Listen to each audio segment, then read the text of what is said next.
What's going on, everybody? Welcome back to the channel. Today I'm going to tell you the story of how I got into woodworking at such a young age and how I've made a business out of it. Let's get started. So my passion for designing and building things goes back pretty much as far as I can remember. During my nap time as a 3- and 4-year-old, I would build towers and structures out of Lincoln logs and blocks and pretty much whatever I had, and I really enjoyed doing that. And around that age, I also liked to build things out of old cardboard boxes like forts and trucks, and that was probably when I was 4 or 5 years old.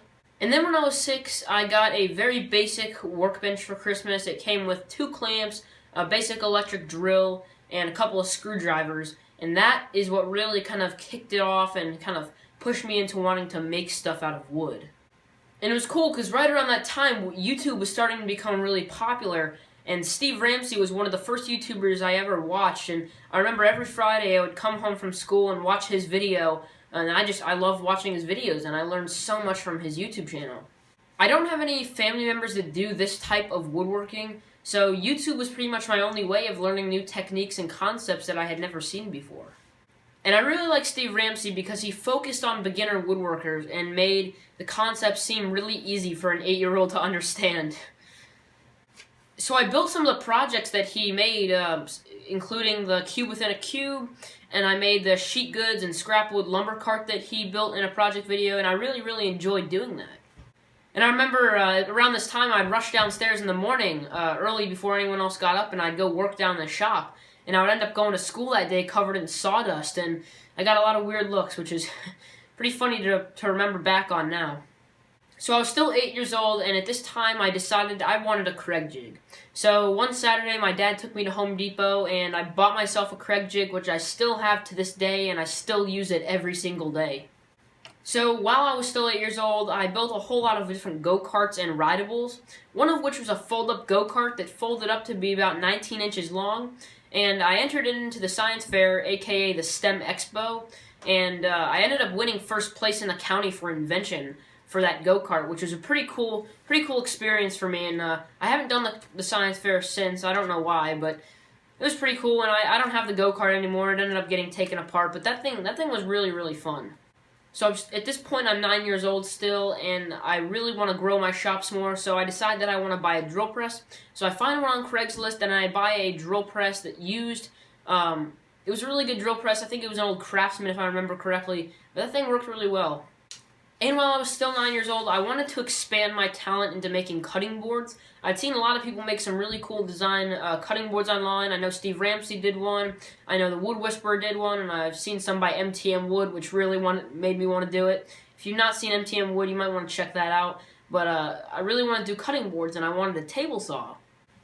So at this time, I couldn't afford to buy a nice new table saw.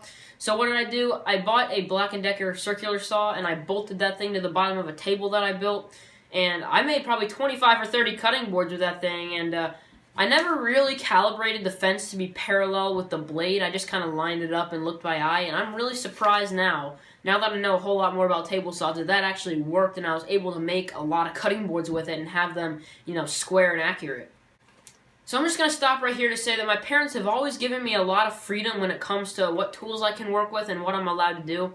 But that homemade table saw, I crossed the line for my dad, and I had to take it apart, which really bummed me because the cutting boards were selling really well. They were doing great, and I had all these plans to make all sorts of end grain ones and chaotic styles. But when I had to take apart that table saw, it was pretty sad. But I did understand where he was coming from. It was pretty much dangerous. That's the only word I can use to describe it. So a few months after I had to take apart the table saw, one of my relatives actually gave me a brand new Ryobi table saw and a brand new miter saw, and I was super happy about that. Now, I still wasn't allowed to use the table saw, but at least I had one. So around this time, I also got interested in wood turning a whole lot. I watched Carl Jacobson, I watched Frank Howarth, and a couple other guys, but I got interested in wood turning, and I joined a local wood turning club in my area, and quickly bought myself a nice Delta lathe, and I turned all sorts of stuff. I turned bowls, I think I turned a rolling pin, and I turned some really nice candle holders with that. And when I joined the club, I was the youngest member that had ever joined the club by a lot. Like, I think the youngest guy was like 35 or 40 years old, and then here I was, 9 years old, learning how to turn bowls on the lathe, which is pretty cool.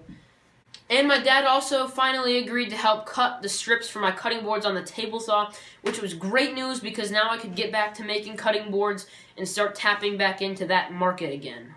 So from there, I started setting up tables at yard sales and little craft fairs and stuff, and I think that's really where my business started to take shape and take form, is when I started doing those craft fairs and started realizing that I could make some good money doing what I was doing.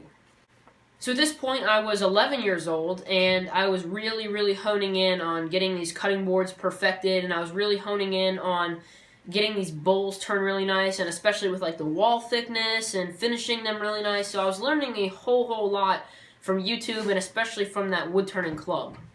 So I'm still 11 years old, and I decide that I want to buy a planer and I want to buy a bandsaw. So I talked around the club, and there was a couple guys that were selling some stuff, so I ended up buying a really nice Delta planer off of a guy, and I ended up getting a really nice bandsaw for 20 bucks off of a guy. And I still have that bandsaw right over there, but that really expanded what I could make, like, immensely, having that planer and having that bandsaw.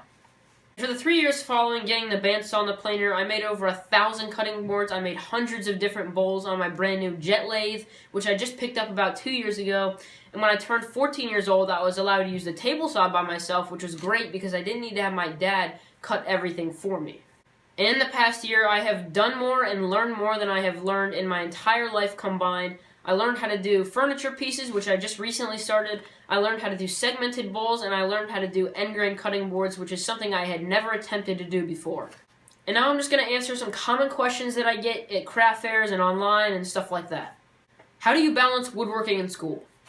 I have really good grades, which allows me to not have to do extra studying and stuff like that outside of school, which gives me a lot more shop time. What keeps you motivated? Knowing that I'm learning skills now that will come in incredibly handy later in life, and also knowing that I'm not sitting on the couch playing video games for 8 hours straight. What do you want to be when you grow up?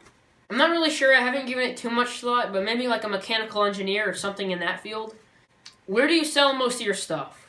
I would say 90% of it is probably craft fairs, and probably 10% of it is doing custom orders for people. Guys, I really hope you enjoyed this video. If you did, please be sure to give it a thumbs up and comment down below. I really like your feedback, and I really enjoy reading through all the comments. Shout out to Luca Stungeek for the video idea. I really hope you guys enjoyed watching it as much as I enjoyed making it. I'll see you guys next week.